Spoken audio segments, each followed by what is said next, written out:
Nita's in the studio, Frank in the basement. Let's go to Diana. Diana, you have a question for Ron? Yes, Blaine. First of all, I wanted to say that I've worked with Ron through the Neighborhood Advisory Council. Uh-huh.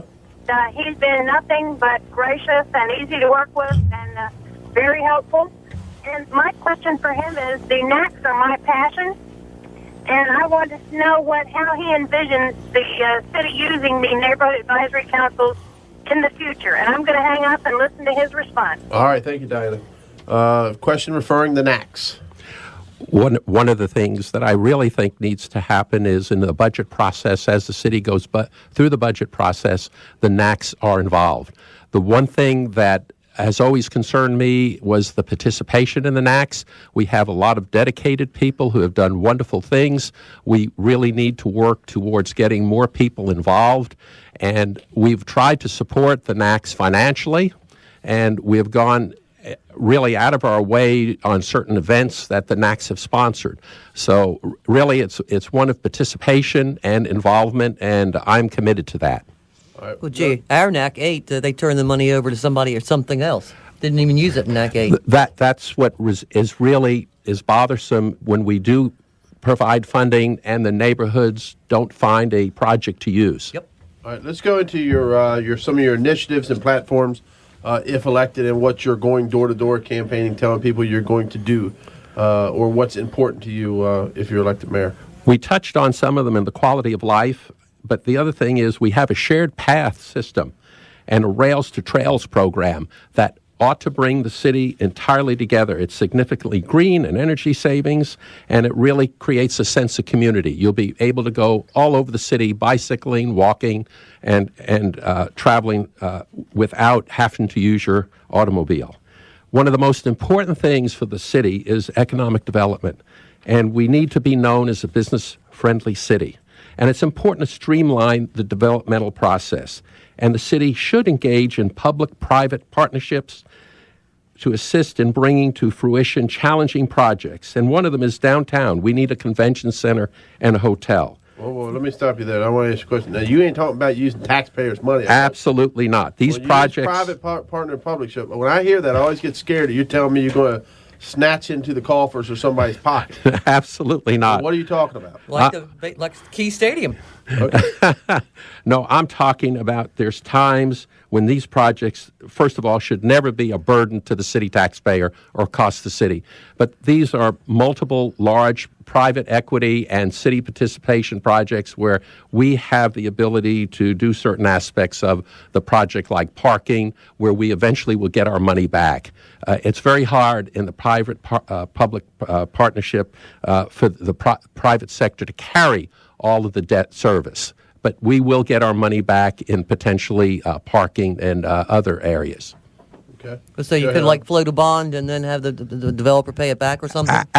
Or what we would do would float a bond, build the parking for this convention center, collect the money for the parking, and we know already, that the whole playing field has changed.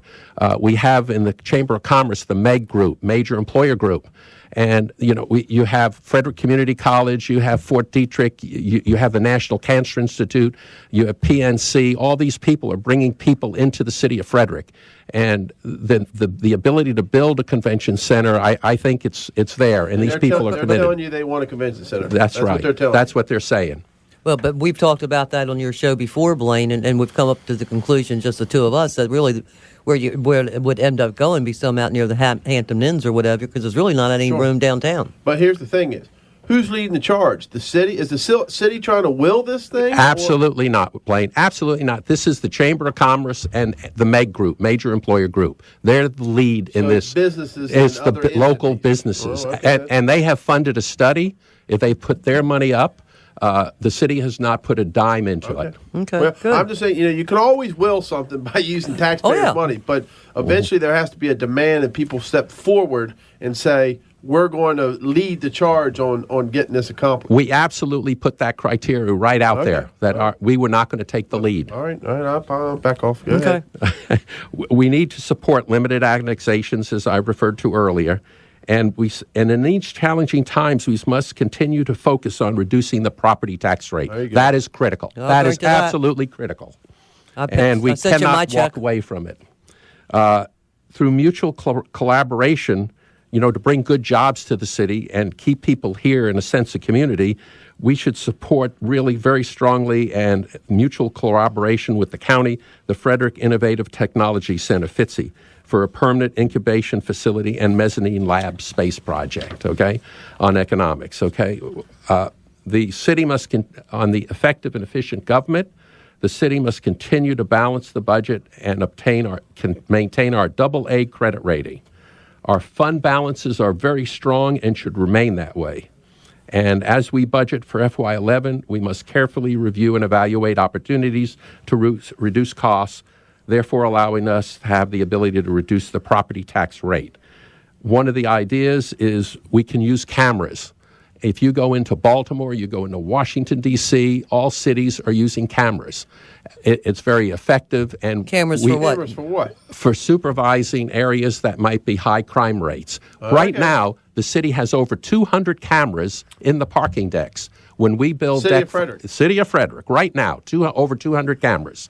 Well, need to make it on record. He's the first, because we've talked about this. Yeah, we You're have. the first, because I brought this up also about how Baltimore and D.C. have used cameras in challenging areas. And there's several. I know one HOA out in the western environs that's installing cameras on our side of the road. So cameras to fight crime. Sure. Absolutely. And on top of that, when we build Deck 5, which will be complete on the creek in December approximately, there'll be more cameras. And Deck 6, which is right by the new school board, which we are designing right now, For we'll the have school over board. for the school board, correct. We'll have over 300 cameras. Right now, we're paying thousands of dollars to have them monitored.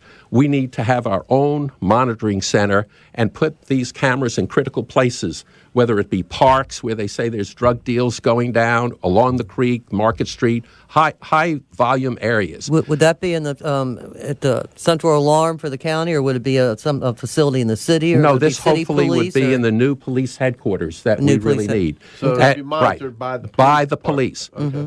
And the thing is, we have to find different ways of doing things. We can't continuously do the same thing over and over again and expect called different Well, insanity. results. it's cheaper to use cameras for crime and then send officers out if you need them, as opposed to have the officer sitting there. Well, not only that, Keep you doing the can't same have... things over and over. It's called insanity. Yeah, exactly. And you can't have enough officers. They're busy. They're out. That's correct. They're always in the wrong place. Something's going on over here, and they're Sure. dealing with an issue over here. All right. Let's take a quick break. I don't know if you got through all your initiatives or not. 301-694-WFMD, 301-694-9363. Talking with candidate for Mayor Ron Tobin in the Republican primary. We will be talking to